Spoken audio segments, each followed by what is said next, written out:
죽은 글자에 나타난 행위언약 두 번째 시작하겠습니다. 17세기 중엽 매사추세츠 식민지를 신학논쟁으로 몰고 간 도덕률 폐기론 논쟁, 안티노미니안 컨트로버시의 핵심 논점은 바로 행위언약과 은혜언약의 혼재에 대한 앤 허친슨의 비판에서 비롯되었습니다. 앤 허친슨은 당시 청교도 교회 안에서 설교되는 내용은 두 명의 목사, 존 카튼 목사와 존 홀라이트를 제외하고 모든 목사들은 행위언약을 설교하고 있다고 비난했습니다. 앤 허친슨은 청교도 목사들의 설교는 유대교와 구교에서 강조하는 구약의 율법신앙으로 후퇴하고 있다고 주장하였습니다. 사실 앤 허친슨의 주장은 그녀의 영적 스승인 존 카튼 목사의 영향을 받은 것으로, 존 카튼은 은혜 언약을 그 극단까지 밀고 나간 대표적인 청교도 신학자이자 목사였습니다. 그는 마틴 루터의 사상을 따르는 사람이었습니다. 그가 미국으로 추방되다시피 이민 오게 된 것도 영국 국교회 목사들이 강조한 행위 언약에 대한 비판적 설교 때문이었습니다. 그러나 존 카튼 목사는 영국의 현실과 미국의 현실이 다르다는 것을 이미 간파한 상태였고, 식민지의 현실적인 맥락에서 행위 언약에 대한 설교를 드러내놓고 비판할 수 있는 입장도 아니었습니다. 교회의 영역과 세속적인 영역이 구별되지 않았던 당시 청교도 사회에서는 시민들이 윤리나 문화적 가치, 사법의 영향력까지 종교적 판단이 지배하였기 때문에 은혜와 사랑, 용서와 같은 그리스도의 은혜 언약보다는 구체적인 율법의 준수로 특징 지어지는 행위 언약이 공동체의 질서 유지나 선량한 국민 의식의 함양을 위해 훨씬 더 구체적이고 효과적인 방식으로 간주되었습니다. 이 같은 현실에도 불구하고 이들 청교도들은 종교 개혁의 탄생은 카톨릭의 구원론의 근거가 되고 있는 행위 언약의 비판에서 비롯되었다는 것을 인정하지 않을 수 없었고, 신학적으로는 은혜 언약을 인정하면서도 현실적으로는 행위 언약에 의존할 수밖에 없는 자기 모순적 신학 체계의 딜레마에서 자유로울 수 없었습니다. 도덕률 폐기론은 미국 청교도들이 이 같은 자기 모순과 이중성을 수면 위로 드러낸 논쟁으로서 그 신학적, 정치적 의미를 가지고 있습니다.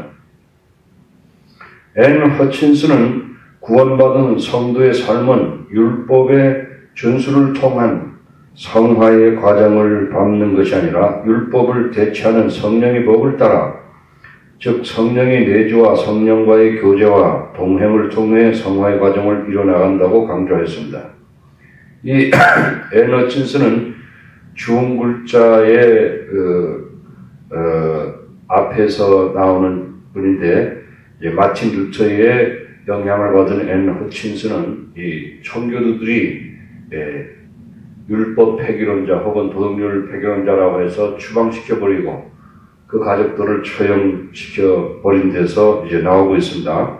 이 같은 앤 허친슨의 주장은 바울이 갈라디아서와 로마서에서 강조한 성령의 법과 루터를 위시한 종교 개혁자들이 강조한 은혜 언약과 성화와 교리에 일치하는 것으로 이단적인 요소는 전혀 찾아볼 수 없었습니다. 당시 식민지에서 가장 권위 있는 신학자인 존 카튼 목사 역시 자신의 제자인 앤 허친슨의 가르침을 동조했을 뿐 아니라 격려했을 정도였습니다. 앤 허친슨은 결국 매사추세츠의 법정에 기소되어 유죄 판결을 받았고 추방되어 온 가족이 몰살되는 비극적 결과를 맞이하게 되었습니다. 그녀에 대한 죄목 중 하나는 율법의 5계명인 내 부모를 공경하라는 계명을 어겼다는 지극히 납득하기 어려운 죄목으로 포함되어 있습니다. 앤 허친스의 이 계명을 어긴 적이 없다고 주장하다 목사들은 영적 아버지이며 영적 아버지의 설교를 비판하는 것은 영적인 의미에서 부모를 공경하라는 계명을 어긴 셈이라고 주장했습니다. 전문적 신학교육을 받지 않은 앤 허친슨의 설교 비판은 당시 청교도 성직자 개인에게는 견딜 수 없는 모욕이었을 뿐만 아니라 현실적으로 행위 언약에 기초한 청교도 공동체의 질서에 잠재적 위협으로 간주될 수밖에 없었습니다. 앤 허친슨의 유죄 판결은 세일럼의 마녀 사냥과 퀘이커 교도들에 대한 박해와 함께 행위 언약에 기초한 청교도 공동체가 초래한 가장 비극적인 사건으로 간주될 수 있습니다. 이는 교회와 국가가 동일한 법에 의해 지배당할 때 겪게 되는 비극으로 이 같은 사건들이 주는 역사적 교훈은 교회와 국가의 분리를 명시하는 수정헌법 제1조를 탄생시켰습니다. 호소는 자신의 조상들을 포함한 청교도들의 비정함과 몰 인정에 대해 얻은 교훈이 있다면 그것은 고린도전서 13장의 믿음과 소망보다 더 중요한 것은 사랑과 동정이라는 것을 생각했습니다.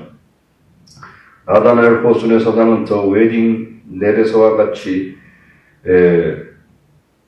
용서와 이선 브란드에 나오는 인간의 즉 The Magnetic Chain of Humanity 인간 내 자석 같은 연결고리라는 말에 있다고 하겠습니다. 인간과 하나님과의 관계뿐만 아니라 인간과 인간 상호 간의 사랑의 관계를 중요성을 주장하는 것입니다. 이러한 인간 상호 간의 유대 관계에 대한 강조는 청교도의 하나님과 천국을 빙자한 비정함과 몰인정한 잔인한 종교적 박해에 대한 반발이라고 할 수 있습니다. 미국 사회의 질서를 수립한 자들 즉 청교도 조상들은 굳건한 신앙과 강인한 정신력으로 자신들이 건설하는 사회의 질서를 세워가는 자들이었습니다. 그러나 청교도의 신앙생활은 예수가 가장 싫어했던 구약의 바리새인들과 같은 의식적인 신앙이었음을 알아야 합니다. 의식주의적인 신앙은 사람의 종교인 기독교 사상, 즉 예수의 정신과 정면으로 위배되는 것이었습니다. 예수의 정신은 죄는 미워했지만 죄인을 용서하였으며 사람들을 동정하였고 굶주린 자들에게 먹을 것을 주며 섬기고 병든 자를 동정하며 치유하여 주셨습니다. 자신을 십자가에 못 박은 사람들을 용서하였습니다. 호소는 초월주의적 낙관론에 대해서 또한 비판적 태도를 취했습니다. 초월주의에 대한 호소의 비판은 그의 사상적 특징인 양면성을 근거로 하고 있습니다. 호소의 견해에 따르면 인간이란 초월주의자 생각하듯이 원죄나 죄의식으로부터 완전히 해방될 수도 없고 하나님과의 직접적인 교감을 통해 자신의 영혼을 구원할 수도 없는 모순적 존재였습니다.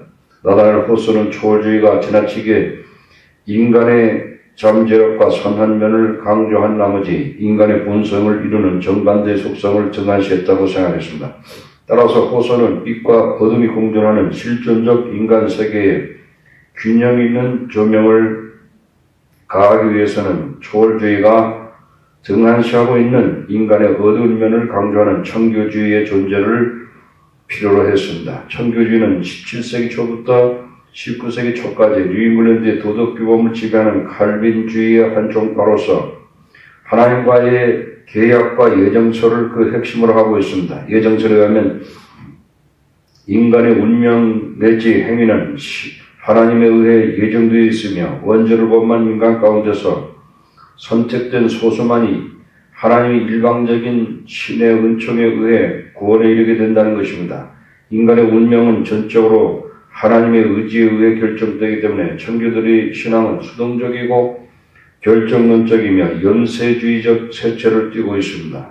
칼빈주의는 전적 타락, 무조건적인 선택, 제한 속죄, 불가항력적인 은혜, 성자의 인내라는 5가지 명제로 구성되어 있는데 이들은 모두 예정서를 기초로 하고 있습니다. 청교주의에 대한 호손의 비판은 주로 예정론에 가해지고 있습니다.